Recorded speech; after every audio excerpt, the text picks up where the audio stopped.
Okay, good morning, good afternoon, and good evening from wherever you are in the world joining us for this very, very special hangout today.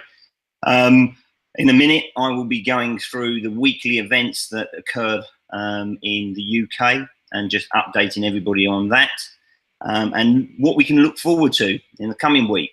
And then after that, I'll be joined by a very special guest, and we've all been waiting to hear from him. He's on the call as we speak. I shall be introducing him, and we're just going to do a little interview with Horst about recent events. There are some bits that obviously he won't be able to divulge at this stage, but in the main, we've got some very exciting news that's coming out, and I'm absolutely delighted to be able to host this call. So without further ado, let's just talk about last week's events first. Let's get the business end out of the way. We had, I think, 14, 15 events all going off in the UK and Ireland and Scotland. We had Belfast, Birmingham, Brighton, Croydon, Falkirk. We had Glasgow, Haydock, Ipswich, Leeds, Maidstone and Plymouth, and of course Reading. And some of those events are brand new events, so congratulations to the guys that have done the presenter training and got those up and running. And what I can tell you is we had a phenomenal turnout, okay? There's a lot of people looking to get into USI. All the events were pretty jam-packed. I know our event in Maidstone, the one that Grant and I do, we had standing room at the back, and I think we're going to need a bigger room next time we do it. So those events are taking off. If you've got people that need to understand this business more, we do put our presenters through some training. So it's a uniform message. I think it's very important, especially at the moment. And Horst will echo this when he comes on. You know, the compliance side of it needs to be a lot tighter. So we do put these presenters through training. And if we're not happy, we will pull them back in for some more training. Okay. This week, we have Liverpool event going off tonight, brand new event. So good luck to you guys up in Liverpool. Remember, these events are for your purpose, for your benefit, to bring on your guests. So we don't sell these events at all. Okay, they are just to show people the opportunity, the product. The product is good enough by itself. You don't have to introduce people to it. But there is obviously a compensation plan as well. But these events are for you to come along, meet some like-minded people. You know, like I say, nobody holds a gun to anybody's head. It's completely done at arm's length. And if people want to get involved, that's great. We will help, of course. And if you don't, that's great also. So we have Liverpool, like tonight, going off tonight. Greater Manchester this week, Cambridge, Southampton, and Brentwood. And then we're back to the previous week. The other thing that we've got, myself and Grant, along with OJ, are flying out to Poland to do an event on Saturday.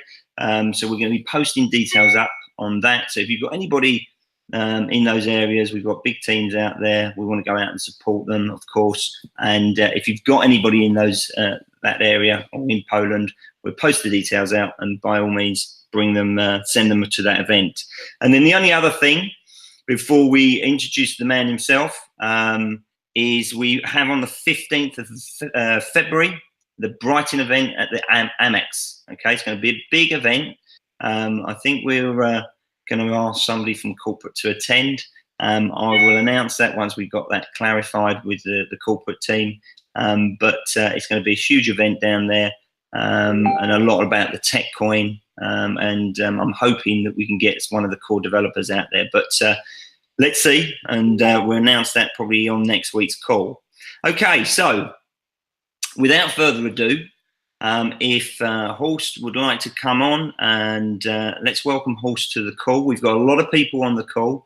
I thought it was because of the great job I was doing, Horst. I think you've actually pulled a lot more people than I can on a weekly basis. How are you?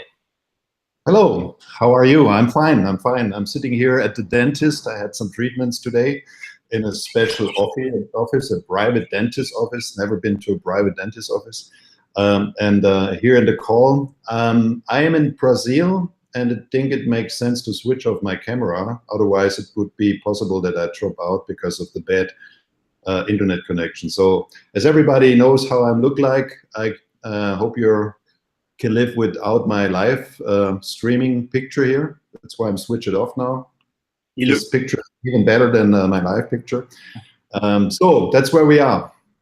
Okay, no, you look great, Hulse. And for those people, you know, we did a test run of this earlier, and it just works a lot better without the camera off or camera on. So that's why that's off. And it's a great picture you got up there, Hulse. But let's have a lot's been going on. Obviously, we had a fantastic year last year. We did an interview back end of last year. Fantastic feedback on that. But we've come into the new year. There's been a lot of changes. Obviously, the withdrawal of USI from the USA and Canada was one of the biggest things that's happened early this year. Can you just tell us what were the events that led up to that happening and made you decide to actually come out of the States and Canada? If you can just elaborate a little bit on that so people understand what predicament the company was put into. There are two reasons why we finally came to this decision. The first thing I have to tell you is, I don't know, but since we are in the business, we always told people, I always told people that I'm happy to fight for USA for many reasons. And but I also told whenever I had a chance to speak to the audience or to our partners live on live events, I always told them, please be aware, if you don't market and communicate our business right, especially in USA, with all the difficulties, not only us as usi-tech, but also many other companies, we're gonna have some difficulties. And then finally, difficulties appeared, and our lawyers, and Jonathan is one of them, who was in charge with all this. He had to communicate all these upcoming issues with Texas, Canada, and what else. And that was ongoing. And we have sent out many warnings where we told people again and again, please don't behave with this marketing communication. Don't come up with this hype of our business or whatever, overselling of our business by showing your back offices, your incomes, your Ferraris, your Lamborghinis, your millions of incomes. We do have the best market plan and we do have high incomers in our business, and that's great. But this overhype in USA especially made many whatever offices or law departments a bit nervous, and Jonathan, our lawyer, was dealing with that, and that was one case. And I come back to Jonathan and our where we are with all this. So the other thing was, we realized in December there was a out of a system error in our system, a huge abuse in our system from partners, or a lot of partners. And finally, that was the reason why we decided to switch off USA and Canada in order to stop the wrong communication in the market, one thing, and stop the abuse as well. So that was the reason why I finally decided to switch USA and Canada off. Yeah, I mean, there was a lot of abuse, and we'll touch on that in a second when we go through a couple more other questions. But what I wanted to sort of labour the point on, this was the advice of your legal representatives to come out of the States at that time, while you assessed, you know, the potential commercial risk to your business. And the statement was made for everybody to see, so it was no secret. And if you have corporate lawyers, then you have to take their advice. You know, I've had corporate lawyers in the past through mergers, acquisitions, and you have to take their advice. That's what you're paying them for, essentially. So one of the nonsense and the rumor mills then start spreading that our legal advisor hadn't engaged with the authorities in the States. You know, can you just confirm that, you know, obviously we did engage with the authorities out there. And off the back of that, I think you've got some good news coming, because what was the outcome of it? I know we've seen a first, I think you got a first draft about half an hour ago or so. But this has been something you've been working on furiously in the background. I mean, people sort of say, well, where's Horst, where's Ralph, and all the rest of it. You know, there's an awful lot of work and toing and froing. You can't actually come out with anything until you've got that document in your hand, which I believe you've got today, not fully digested yet, but essentially, can you just confirm that we did engage and what the outcome was of those lawyers? We were always engaged from the very beginning with lawyers, not only in USA. We are consistently engaged with our lawyers worldwide. We had a special group of lawyers in USA always. Finally, it was Jonathan Herby who was involved in all the latest upcoming issues. And finally, he was the one who strongly recommended to switch off USA and Canada out of the latest results on his end. So and that's a clear statement, and that's important, not because we did some illegal or wrong things in USA or in Canada, but because our partners marketed and communicated it in a wrong way. And all these legal apartments or financial apartments in USA, they strongly recommended that we need to communicate marketing and sales in a different way over our partner. Otherwise, that's the most important statement. usi-tech in USA and Canada never did anything in terms of illegal things in USA. All the departments, they confirmed once you market the product and you communicate it in the right way, there is nothing within your company, your product, your activities, we would see anything illegal. So this is something this is the reason why we finally switched the system in USA and Canada off. But also, we are working since then on a legal statement. And we are almost there where we believe we can switch usi-tech in USA and Canada on again. Wow. So we're nearly at the point that we can actually switch America and Canada back on. Is that That's what you're, right. that's what you're saying, Horst? That's right. I got the latest draft of our attorney and legal statement, which we're going to make officially. Which points out more than clear that we never had an issue, we as a company, in terms of unlegal activities. But we have to discipline the marketing and sales activities. That's also a part we need to fulfill by coming out with a clear marketing and sales communication. The problem was we were involved in so many things in parallel, you know, a huge growth worldwide, a new product, the coin that we announced, our ecosystem that we developed. We changed our software supplier with all the issues we had with the new software supplier. That all based on an unbelievable growth. And that was the reason finally why we haven't had a chance to create finally in a short term all that it needs, especially for USA and Canada, to discipline our, if I can use that word, our marketing and sales activity with our partners. I mean, and that's sensational news. I mean, that's you know, great news, and I think we're you know, I still keep in touch. We do these calls. We've got a big team in the States and Canada, and in the main they've been fantastic, really. Obviously, there's been a bit of stress that they've been put through and what have you, but they've kept the faith. You know, it's your responsibility to keep this company safe. You have to take, just to reiterate, you have to take lawyers' opinions, and if the lawyer's opinion needs to come out while you address the commercial risk for the safety of the rest of the business, then you've done absolutely the right thing. And the fact that we can actually go back into Canada and America is fantastic news. I mean, my phone's going red hot now already, Horst, with that announcement.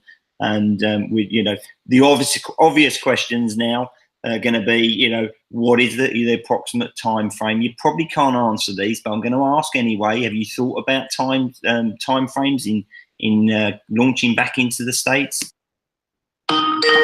The way we're going to switch USA and Canada back on again will be, first of all, we have to take care, as I always told everybody who was in front of me or I was involved in discussions, our first priorities are our customers, as they are participating in our business with our brilliant product, BTC packages, and we're gonna switch this on first of all. So we're gonna continue to let people withdraw their return of BTC packages, which is their money they have invested into our company. But out of the fact that we have closed USA and Canada until today, we're going to do that in a controlled form, because I'm a bit afraid that that's going to be, once we switch it on again, it's going to be like a bank robbery. You know, everybody think he has to take out or pull out as much as possible, because maybe it's just for a short time frame or whatever. So it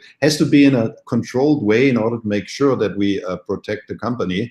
But of course, it was never the intention to steal someone's money or to take someone's money away.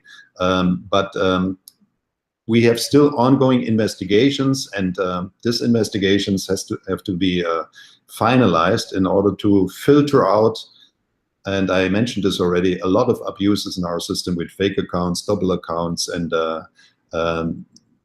not so regularly takeouts in terms of withdrawals and money. So that's these are the priorities, and that's all controlled and with our lawyer involved. So every process is we will come up with now. All our lawyers are involved, and they control it, and they give us the suggestions how to proceed. Yeah, I think you know, we talked about abuse of accounts and what have you. It's a major issue, and it's yeah, I think it's stunned not only the corporate team, but many of us that are involved at the level of abuse. I mean, the platform that these guys have provided for us and what it produces should be good enough. You know, it's very disappointing what has happened. You know, but steps were taken to ensure that the company reacted to it, to make sure that the company looked into it, gave themselves time to do this audit, which is an ongoing audit. It's not just America and Canada. It's probably a global thing, I would think, and that's going to take the company some time to do that. But you know, we're looking at making sure the marketing material and the sales funnels and all that sort of stuff, if it mentions USI, it needs to be taken down, guys, for the safety of the business. And you know, this is going to be policed a lot heavier with USI, I can tell you. And if you are marketing it incorrectly, you're at risk of losing your account. That is correct, isn't it, Horst? Yeah, the point is, I really don't understand why a total of in the past, a total of 2.5 Bitcoin was for some of our partners not enough in terms of withdrawals. So when we talk about abuse, it was from case to case. It was a really creative way where people abused possibilities, especially from our merge old system to the new system, where we had temporarily some issues. They were abusing it, sorry for that word, but they were abusing it in an unbelievable way. And the point is, if you remember, and I believe you remember, at the very beginning with our BTC package, 2.5 Bitcoins, what was it, 2,500 euros, something like that, 2,500 euros as a maximum of withdrawal per day. At the end of last year, 2.5 Bitcoin per day, that was almost 45,000 euros at some time, or let's say from 30,000 to whatever, to 40,000 per day. And still, it was not enough for a lot of partners, and they were searching for very creative ways by opening whatever fake accounts, an unbelievable amount of rebuy for partners, again with a very creative way sometimes, or in some cases.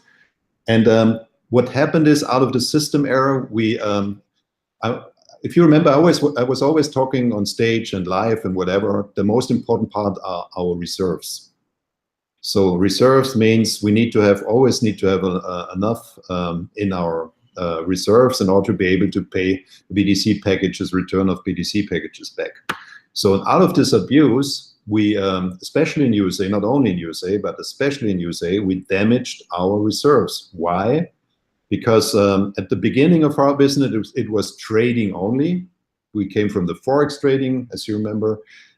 We then switched on the cryptocurrency trading, and then we blocked in mining, and mining was our main focus in terms of long-term investments within the last months.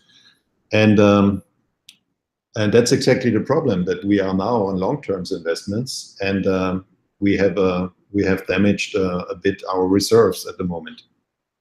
Okay, I mean, that's an interesting point. I mean, you know, the company moved into more long-term investments. There's been a hell of a lot of investment made in the mining side of things, and we're going to touch on the Ethereum pool in a second as well, because I know people want to hear about that. But the main thing here is we need to fulfill those contracts that are in place, and they're big contracts. I mean, I don't know if you can discuss in a second just how big those contracts are, and you know, fulfilling those contracts will further you know, give further stability to the business, and it is the longer term play, and that's where all of us need to be, in the sense that we, you know, need to get to the long term play, and because of the abuses that's happened, what I'm hearing is we need to just readjust for a period of time, get to those long term contracts, and fulfill those to give further stability to the company. Just how big are those contracts? What does that make us once we fulfill those contracts in terms of, you know, size of player in this market? Our first engagement with mining at all was the Ethereum mining, as you all know.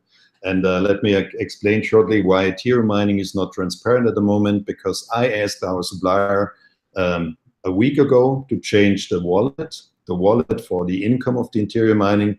And there was no warning from our supplier that if we are going to change the wallet, and I changed the wallet for security reasons, because the old wallet was not secure enough for whatever reasons. Takes too long to explain that. So I asked our supplier, change the wallet.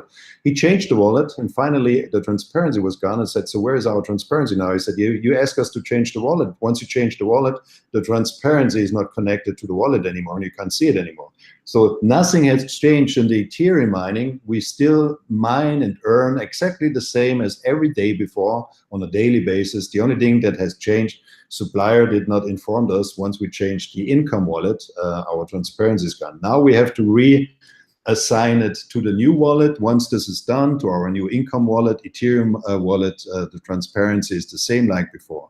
Let's talk about our first engagement with Bitcoin mining. Our first engagement with Bitcoin mining was a lease business. It was not we buy hardware, we have a mining farm, and we are transparent at all. It was a lease business. That was the only way at the beginning to be able to get in touch with, in such a short time frame, within weeks, with such an amount of, at the beginning, 120 petahash.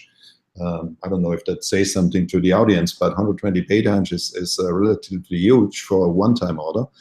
And that was a lease business. In a lease business, it was clear. We tried to make that as transparent as possible. Out of the lease, we're going to show the transparency, but it was a lease business. Everything after this first 120 petahash that I announced in Mallorca, if you remember, wrongly, out of my misunderstanding. But the contract was there, the mining is there, the income is there. That's all true. My guess that's from supplier A, B, or C, or whatever I mentioned there, that was wrong. Forgive me about my technical misunderstanding. But from there on a consistent basis, we focused on long-term investments instead of trading within Bitcoin mining only. And the ongoing contracts which we have to fulfill until so far May and June 2018 puts us in the top 10, I would say maybe in the top 6 miner position worldwide. So that's the amount of mining we have invested, to give you an idea where we are. And that is not a bit mining, that is, we're gonna be at least under the top 10 worldwide biggest mining companies in the world. That's where we are in terms of mining. And that's exactly why we need to fulfill these contracts. So we need to take steps to make sure we do fulfill it, having, you know, rectify the abuse side of it. And what I would say to any affiliate out there, if you feel that you have abused the system, if you feel that you have duplicate accounts, then, you know, do the right thing. You know, right into compliance, delete those accounts. You know, you're not helping the business, you're not helping yourselves, you're not helping your co-affiliates either. And, you know, let's get this bit tidied up as quickly as possible, because the quicker you tidy it up, the quicker we can get back to normal business. But, you know, the other point that I wanted to make, and, you know, Horst touched on the Ethereum pool. There's a post that's been going around today. Someone far smarter than myself, he's actually tracked the wallet addresses back and confirms ahead of the call with Horst tonight that USI are mining Ethereum, and that pool is very much there and up and running. So let's give the guys a bit of credit, you know, in terms of what they're doing, and let's give them a bit of support. Okay. Okay, so Horst, with everything in mind, you know, you're talking about the abuse and all that sort of stuff, what we need to do going forward. Just before we talk about what we need to go to be doing to go forward, just a couple of other questions in regards to the US, because I'm going to get probably bombarded, and you probably can't answer these because you've only just got that legal opinion. I accept that. So if you can't, then don't. But will they be able to keep their tokens that they've purchased? Is that okay? Is one question that's come up. You know, will they receive the, well, we've answered that. I think it's just really the token question, actually, Horst. Do you know the answer to that yet without reading that and going through that document and speaking to the lawyers on the token sales? Are they able to keep the tokens they've purchased?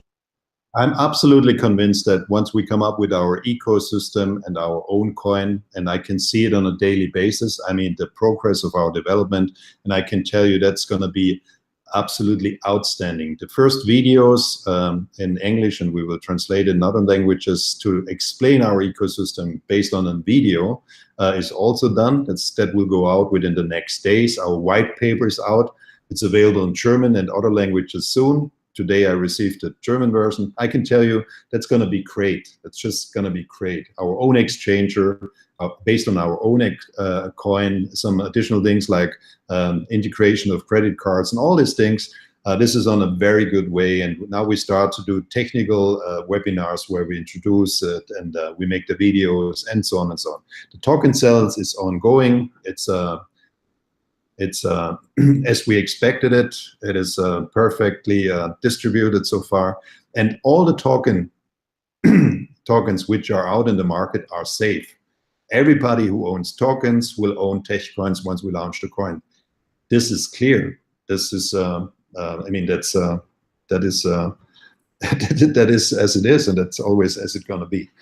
The other thing is when we talk about abuse, you know that we switched off the rebuy for partner. It was for two reasons. First of all, our lawyer strongly recommended that we switch it off because we, as a company, we cover a business that's outside of usi-tech. What does that mean? If you buy packages for a partner and the partner gives you the value for the purchase of the packages, either he gives you cash or whatever, that's a business usi-tech covers, and it's ongoing outside in terms of money collection or value collection or whatever. So most of the time it was not for free.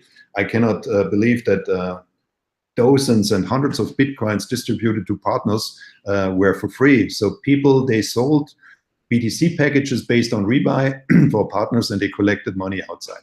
That's against the law. And it was strongly recommended by our lawyers to switch that off immediately. But the second reason why we switched it off was that with the possibility unlimited rebuys out of a system error in our system during the migration into our new software, the abuse was unbelievable high in terms of creative rebuy for partners in a dimension you can't believe. And I don't want to mention it here, but I can tell you honestly, this short time frame where it was possible to rebuy with this dimension, it literally destroyed within a short time frame our most important asset, and that is our reserve, which we have to rebuild again. That's why we switched off the rebuy.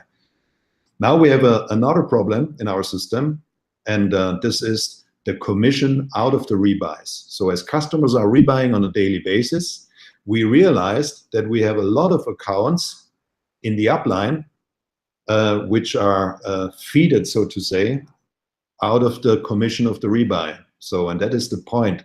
We are going to switch off the rebuy commission for a while until we have discovered all these abuses, cleaned the system, and regained what we have lost in terms of abuse of our system. And that's all with our lawyers involved. So I can tell you honestly, I'm happy with every loyal partner out there. I'm happy to see high earners. That was always the intention.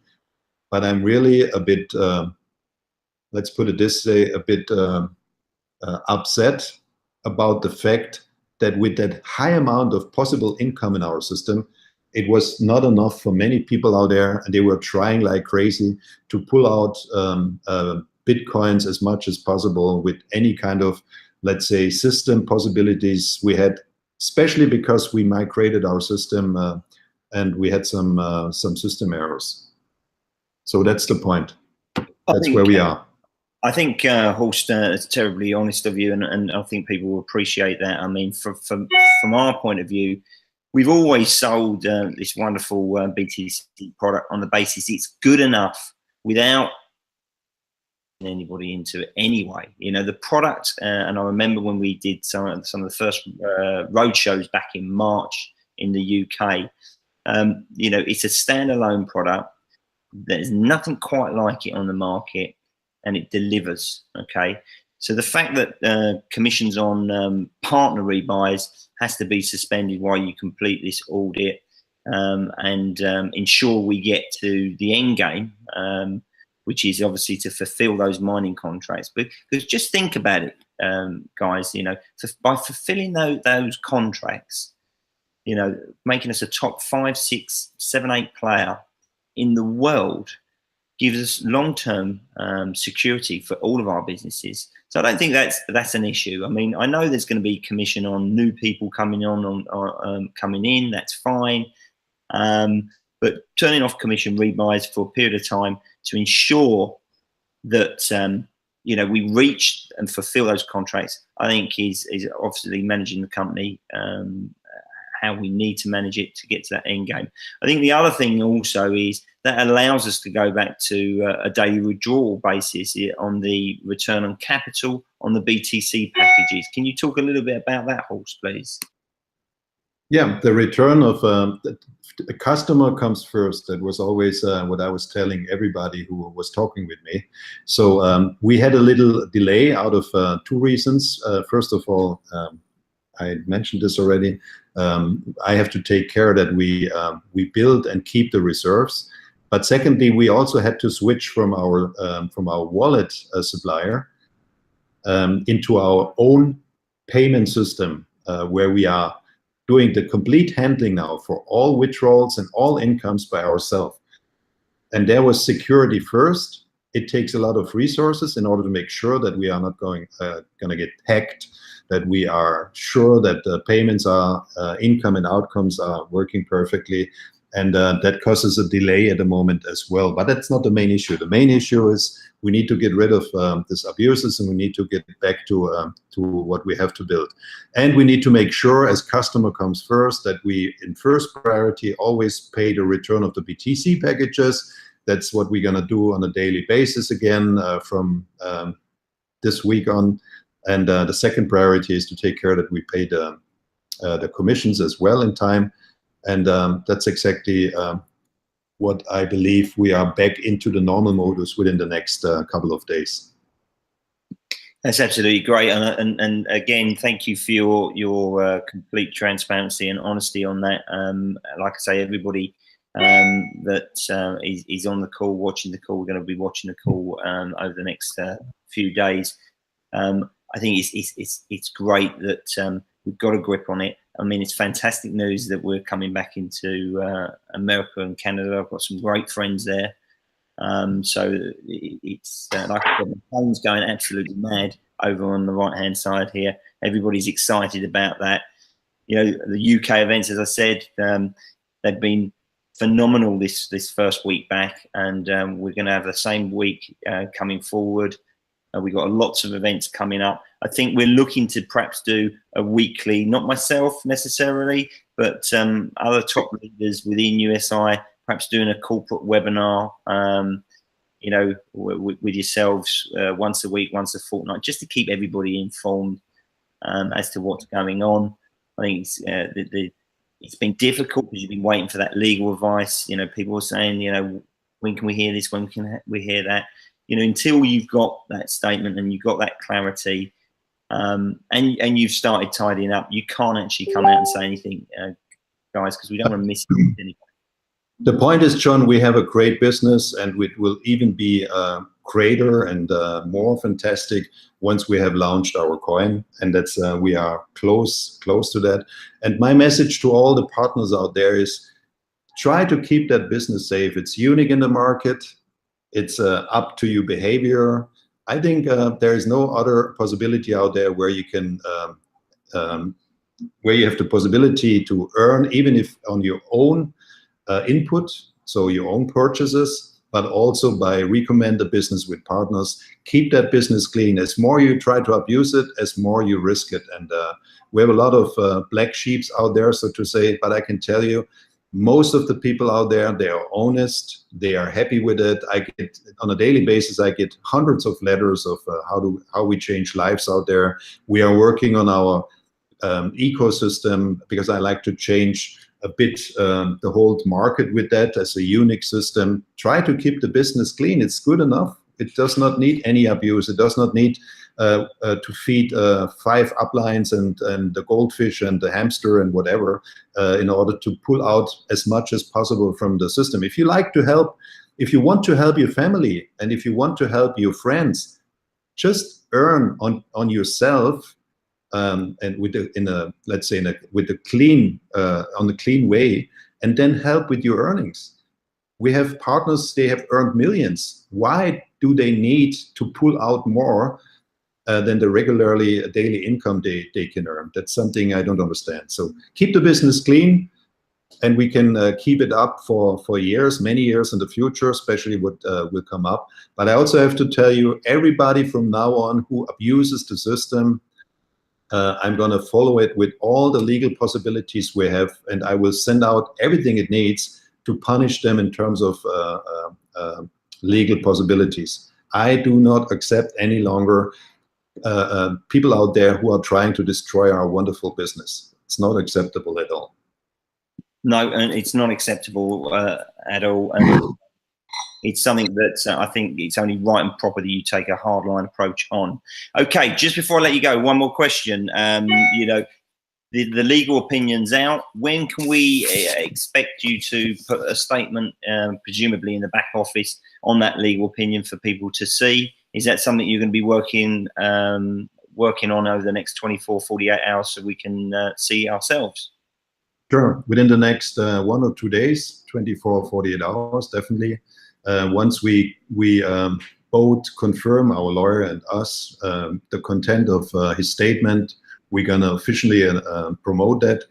And at the same time, we're going to switch on at least the package repay, the withdrawals for the packages, and switch on USA and Canada again.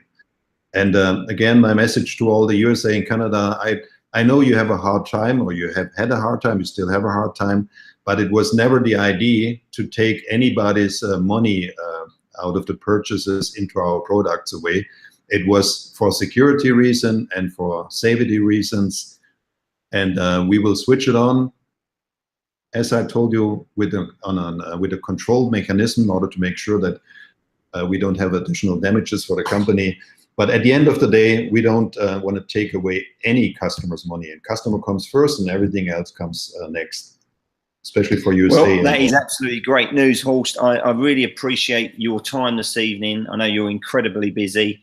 You know, on behalf of everybody that's involved in USI, thank you for this wonderful product that you've come out with. I think the onus is on us to tidy up anything that we need to. If you know it's going on in your downline, jump all over it, because it's not right.